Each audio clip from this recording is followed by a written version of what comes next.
All right, ladies and gentlemen, I'm back here with Damien Durandt. It's been a very long time, but we have a lot to talk about, a lot to catch up on that's happened abroad, locally, a lot of things happening. Firstly, how are you doing in 2022? Yeah, Hayden, thanks for coming through to the gym today. Yeah, it's an exciting year. I've got a couple of fights lined up already, and I want to progress and I want to make some champions and keep the wheel turning. You know, we've had a tough 2 years with COVID-19, and I think this is the year where everything's really going to start getting going again, and I'm looking forward to it. Well, yeah, looking forward to it. I want to look back quickly at America. We had the WBC World Cruiserweight title fights. Yourself, Ilungu Makabu against Thabiso Mchunu. Very close fight. What was your thoughts on the night, on the whole experience, being over there, two guys from Africa fighting in the United States? Yeah, look, obviously it was a different situation. We don't really see two Africans fight each other in the US, so I think it was cool. And I must give credit to Don King. I've never seen someone at 90 years old carry himself the way that he did, the way he spoke at the press conference, the post-fight press conference. So it was good to see. The fight went according to plan, to be honest. You know, I said to Junior, we mustn't go looking for a knockout in this fight. We need to secure points. That's where it went wrong in the first fight between him and Thabiso. Junior allowed Thabiso to run away with points, and then he had to work back to try and get the knockout, and he did. In this fight, I said to him, I don't want to do that. I want to start scoring points early. I want to box. I need a more of an intelligent fight. You are fighting a clever boxer, and you need to be intelligent about the fight. You can't just go in and be reckless. So we structured a game plan, and it kind of fell into exactly how we wanted it to. We took a lot of the things that Thabiso does in other fights away from him in this fight, and he was forced to strictly counterpunch with one punch at a time. So you can't win a world title like that, and it's because of the game plan, how we structured the fight. You know, Thabiso came game, he came ready, and I could see we weren't going to force a knockout. And I said to Junior throughout the fight, don't force the knockout, just keep adding up the points. Let's just keep working at the fight. And at the end of the fight, I knew it. We had won comfortably. Obviously, there was a lot of tension.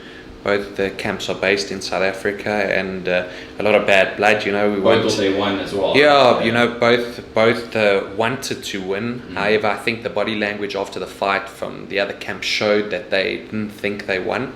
I also think the commentary gave off the wrong impression of the fight. You know, a lot of people booed the decision for Thabiso in the venue because they'd felt Makabu had comfortably won, and I wasn't concerned about the decision. So when I got back and I saw all the social media comments, I was quite surprised that people had felt that Thabiso had won, because I thought we were comfortably ahead in the fight, and I think the commentary just set the wrong tone. And we've seen it in the past before. Sometimes commentary can throw a fight in the wrong direction. Sometimes you need to turn it off and watch a fight for what it is. You know, it wasn't as exciting as the first fight, and sometimes second fights are either going to be fireworks or they're going to be more conservative, and this was a more conservative fight. You know, we wanted to be clever about it. I also didn't want Junior to get caught with stupid punches and to take unnecessary damage with the possibility of fighting Canelo in May.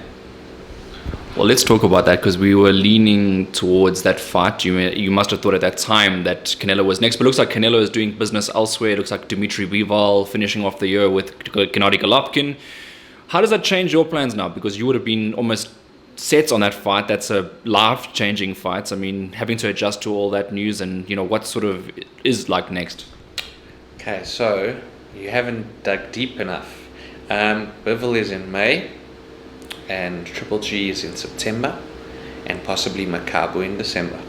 Okay. So if you've checked out the news, you'll know that Bivol and Makabu is in Bivol and Canelo is in May, then Triple G in September, provided they both get through their fights, and then possibly Makabu in December. I think Junior having fought in January, we thought we would be fighting Canelo. Obviously, it didn't materialize, and DAZN's also trying to launch its pay-per-view model. Yes. So I think the Bivol fight is the right kind of fight to get the pay-per-view model going first, and then see how well it's received, and then they're going to take it from there. So they're saying December is a possibility for either John Ryder and Canelo in England, or Makabu and Canelo in Mexico.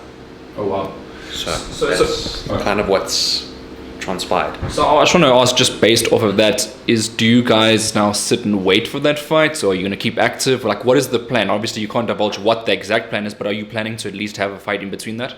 I don't think we want to be like Charlo and Benavides and all hoping to get a payday and wait for Canelo Alvarez.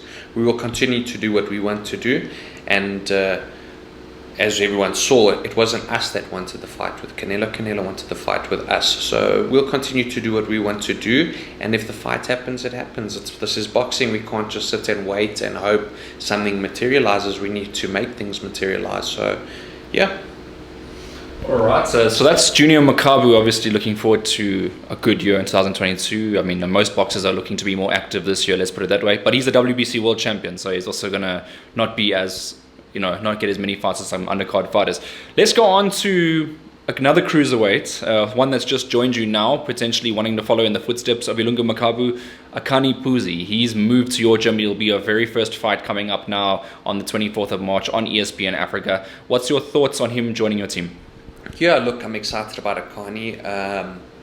I've always enjoyed his professional career. I've obviously followed his fights, and I've enjoyed him as a boxer. I don't believe he should have suffered losses to Johnny Miller. I think he's better than that. And I'm happy he's joined my stable. I look forward to the future that's going to come out of his development under me. And I must be honest, he's looking good. I'm excited for the fight on the 24th of March. I think the most important thing for me to see is what his progression in the gym is able to transpire into the ring. So that's key for me to see in this fight. And I think after 2-3 fights together, I think we're going to see another, like a Brandon Tayser kind of story, where we're going to see Akani be this hot prospect for the cruiserweight division, and that's what I expect of him. He's 27 years old. He's still young.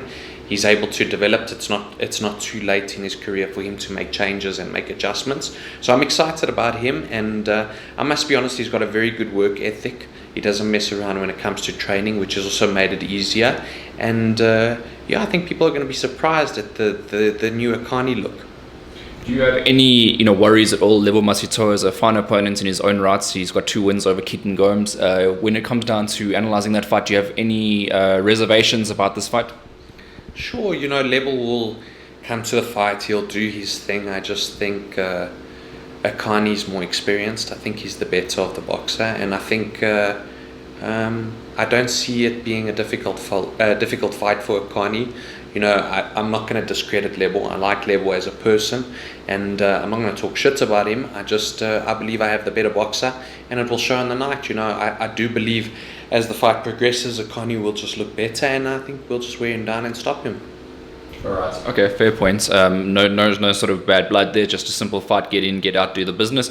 Let's move on to the next one. One of your more experienced fighters, Jackson Chauke. He's going down to the ICC to fight a less experienced opponent. It has a little bit of Intwanambi feel about it, this one. And what happened that day was obviously Jackson won the belt. So, I mean, now looking at this one, is it like how would you analyze it? Because it's not exactly his hardest fight on paper.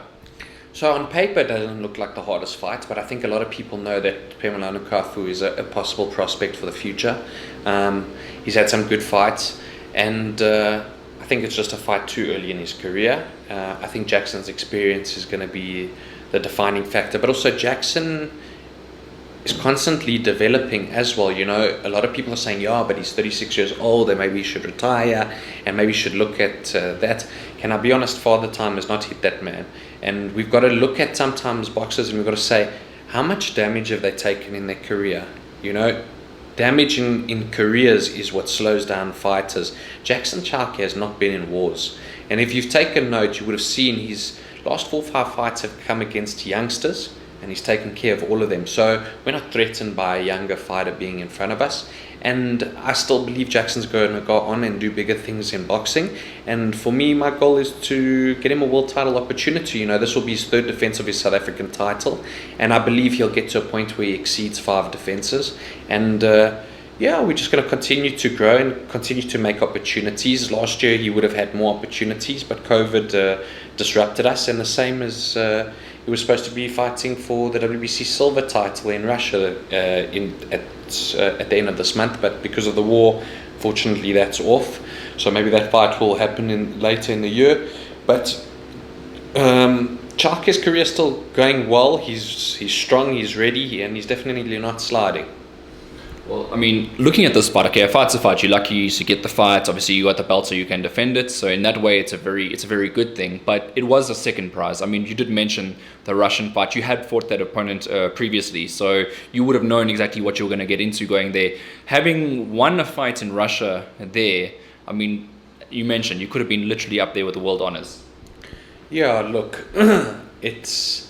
Unfortunately, we can say we hope that this happened and this could have happened and what could have opened, and let's see. For me, the biggest key right now is that Jackson gets back into the ring, successfully defends his South African title, and we try and get that WBC opportunity again. If it happens, it happens. If it doesn't happen, it doesn't happen. There's many opportunities right now. You know, I'd also like to see Jackson go up against Yafai, the new flyweight prospect for Matchroom. That's a fight I'd definitely like to see. I have thrown it out there and they're quiet, so I don't know. But we'll see. Maybe that's going to be a fight later in the future. Martinez is... lost to Chocolatito. Is going to be interesting to see what happens at flyweight. He did come overweight for a junior bantamweight fight, so I think the kid's got weight issues. There's going to be an interesting little bit of shuffling that's going to happen in the flyweight division. You know, we know Edwards is going to have to make his mandatory defense against Sandoval at some point, because Sandoval is the mandatory. And let's see what happens. It's an exciting division. You know, there's a lot of good fighters. There's young, upcoming fighters. So it's a good, strong division. And I think Jackson's a good, strong competitor in that division. Right, as you said, aging like fine wine is Jackson Chauke. So that's, I mean, he's also like a jovial guy. So you probably see in another interview that I do with Jackson, his personality. If other people are watching this, they must catch that interview as well. Moving on, Akani Dumasweni, he's fighting also an upcoming undefeated prospect, someone that's got the name of Sabelo and Gibiana on his record, man down. It's a hard fight locally. Yeah, definitely. Look, it's a good local matchup. I actually think it's a better SA title fight than what it would have been with Shemese. Shemese, I think Dumasweni would have just torn Shemese apart. This is a live wire in front of us, a young prospect, very strong game.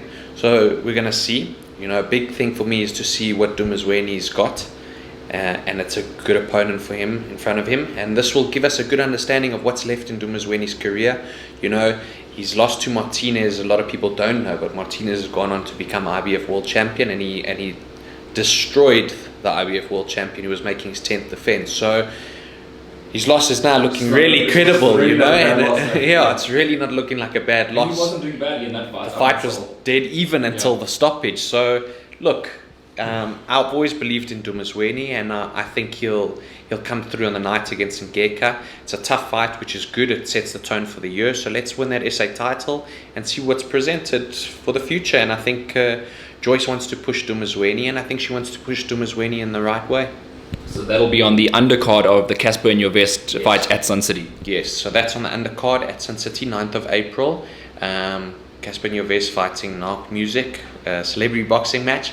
It's good for the sport. It brings some publicity. It's also nice to see a different fight venue, Sun City. We haven't seen that since many years ago, and I think it's good for boxing. Brings a new viewership, and we need to seize the opportunity and form a bit of a fan base from it. So it's good. Yeah, it's good to see that the celebrity boxing can benefit professional boxers as well. So I think that's sort of the aim that we're going with that as well. That's when he trains Casper. So that's also a little add to the story. So yeah, after his fight, he'll be in the corner of Casper. So it's good. Okay. So hopefully he doesn't get any shiners, so you can actually see out of his eye properly. Yeah. All right, and let's move over to your next box, a lot of boxes. Emmanuel Colombo, the man has been so unlucky. Because I know people pose the question on social media all the time. What's happening with Emmanuel? He hasn't fought since my dream off, blah, blah, blah. But there's actually a story behind it. You're telling me off camera that there's been numerous cancellations. Yeah, so he's been very unfortunate. He was supposed to fight in August. His opponent, unfortunately, couldn't leave his country because he had a bad passport issue with South Africa. That's happened in the past, so he never arrived for the fight. Then he was supposed to fight in Russia. We were preparing for Russia, then the Russians pulled out, and then he was supposed to fight now in March, but that tournament's not happening. So unfortunately, he's just been faced with so many difficult situations that have just hasn't allowed him to continue to grow and just get back in the ring. So I'm working on something else at the moment. Hopefully that comes off and he'll be back in action soon. It's frustrating. I know he's frustrated, but he's a disciplined person and he's a talented person, and he knows he's talented. So he's staying in the gym, and he'll be out soon. I'm working hard on it. That's one of my favorite boxers, Emmanuel Colombo. Still 100% knockout record. So yeah, he's keeping it real with that. So hopefully he gets a fight soon. We'll see him. All right. Well, there's not much more to talk about him then, is there? Yeah. That's next. So the female bout coming up now. Another big opportunity to progress her career. Yeah, so I've got Rooster Malik, my only female boxer. You know, I've never been a big fan of female boxing, and she joined me, and then I've started watching female boxing. Yeah, she convinced me, and now I watch a bit of female boxing. Yeah. So it's exciting for her. Her last outing, she had a draw with Rita, and I believe she won that fight, but we got given a draw. Now she's fighting for the South African middleweight title against Mapule down in KwaZulu-Natal. That's on the 27th of March. And she's only got 4 fights. 3 wins, 1 draw. She's fighting for the South African title. I'm sure she's rated somewhere. Yeah, she's rated number 10 in the super welterweight division in the world. So I haven't cottonwooled her since she joined me. I mean, her last, when she fought Rita's had 15 professional fights. Now Mapule's on 18 professional fights, and she's only had 4. So I said to her, I'm going to push you hard. She's not a young girl. She's 33 years old. And I said, I want to push her as hard as I can, because she needs to know if she can do something in this game or not. You know, there's no time for playing about and trying to develop. And we know women boxing, there's not a lot of competitors. So why waste your time trying to see who's going to come along with a small record and try and build? No, I haven't wasted my time with that. But this fight was supposed to take place in December. It didn't. It then moved to February. It didn't, and now it's happening in March. So she's been in and out of camp since like pretty much September, October last year, right through. So she's in shape. She's pushed hard. She's looking good. It's a middleweight title. After this, I think she'll be moving down to the super welterweight division. That's where I see her internationally performing well at. And there's a lot of female boxers in the UK, in the US, and hopefully those opportunities will present herself once she becomes South African champion. All right, well, that's obviously another big opportunity. Your schedule is quite busy then over the March and April period, so hopefully that continues into the year as well. Nothing worse than obviously sitting down and just having to formulate game plans and nothing comes about. So hopefully all this comes off and we get to see you more in the ring. Yeah, so look, there's one more other fight that South African fans are looking forward to. That's Brandon Thysse, Thysse-Knapp. How could I forget that one? That's the one that I said was earmarked for end of May. Well, that was on the Golden Gloves website. Let's talk about it, because while we're here, that's a big one. I mean, number 2, is anything different this time around? Yeah, look, it was supposed to happen in December. Unfortunately, Brandon, myself, and Anson caught COVID, so we had to stay at home in isolation and watch Rourke's fight. So look, now it's happening in May.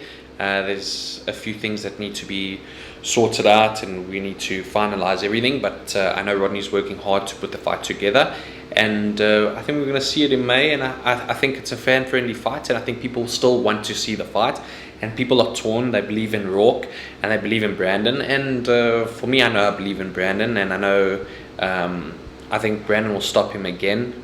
I think as much effort as Rourke wants to put into everything he does, he's still young. He needs time to develop, and I think Brandon is surpassed that period of his career. Brandon is now shifting to the international space. We saw it in his last fight. He stopped a guy from Finland that's never been stopped. He's got 3 losses against guys that are top 50 in the world, and Brandon's the only guy that stopped him. So I think Brandon's just really coming together well now, and I think after this fight he really needs to push into the international scene, like him to match up against a Mexican or an Argentinian and see him move into that space next. I think he's done with the African level. I don't think there's any more fights that present themselves at African level, and he needs an introduction into more international, tougher fights. You've probably been asked this question by most of your clients, people around you in your circles, but Rourke's last performance, what did you make of it? He's a warrior. He's always shown heart. I think he's a tough person. We've seen Rourke go down against John Papape twice. Get up, knock out John Papape. We saw it against Brandon. He got up 3 times. You know, he got dropped in this fight 3 times, got up. He's a tough kid. But I think these fights are too tough for him too early in his career. And I think we're going to see a similar story as Johnny Miller, who was an exciting cruiserweight. And unfortunately was thrown into tough fights, and it never progressed into something more than a local fighter. Johnny can beat certain local fighters, and the top of the local fighters he can't beat. And I think that's going to happen to Rourke as well, because unfortunately he's thrown into the lion's den regularly, and I think his career is going to be shortened by that. Like I said to you earlier about Jackson, we've never seen Jackson in wars, and that's why he's able to go till 36 and go on from this point. We see fighters that are wars, their career ends earlier than what it should, and I think that's what it's going to happen to Rourke. Unfortunately, that's his decision. It's his management's decision. It's his training decision, and that's what he wants. At the end of the day, my job is to make sure that my fighters get into a ring to make a fight easier and not harder. And the same thing, what I said to you when I started this interview about Makabu. My job was to make the fight easier for Makabu, not harder. I would have made the fight harder if I just told Junior to just go forward and just throw punches. Thabiso would have landed more shots. And that's why I told Junior to fight a boxing fight. An intelligent fight and win the fight well. And that's what he did. The same as Brandon. Brandon will go into this fight and he'll win this fight well. If we knock him out early, we knock him out late, we will knock him out, but it will be an easy night for Brandon.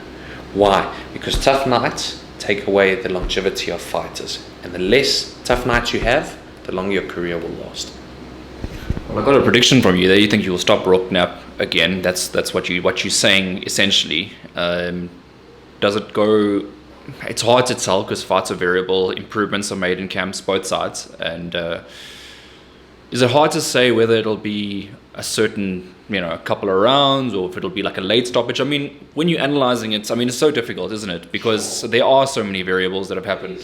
There's what game plan they bring to the fight that can change that.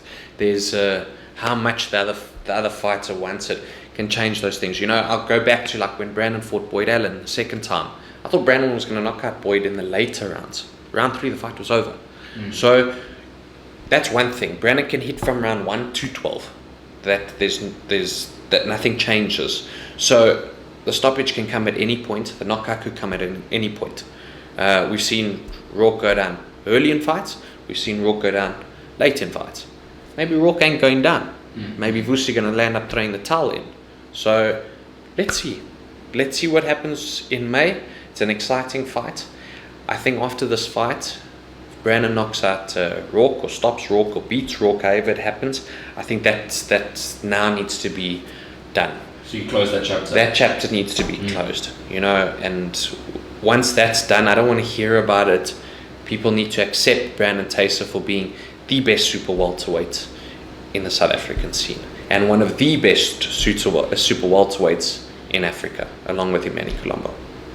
All right, fantastic. Yeah, credit to him as well. He's done very well in his career. He's on a hot streak. 36 in the world. Number 36 in the world. So yeah, he's definitely up there in this. Win a fight like this, you obviously progress even further. So yeah, Damien, thanks for the catch up. As I said in the beginning of the interview, it's been a while. Hopefully it's not too long before we do catch up again. Maybe a couple of months when you've got some news, some heavy news like this. Anything lastly from your side? Yeah, thank you, Hayden, for coming through. Obviously I want to keep the fans updated and I want fights to be happening for my guys, but I just believe that the main thing right now is just to make sure fights happen and then talk about the fights. I don't want to talk about things that aren't happening. Right. I want to make sure that they're always done, so I don't let down the fans. That's most important. And look, a couple of fights will be out the way now, and I'm sure there'll be a few more that roll in, and you're always welcome in my gym. So thank you. All right, thank you very much. I'll see you soon.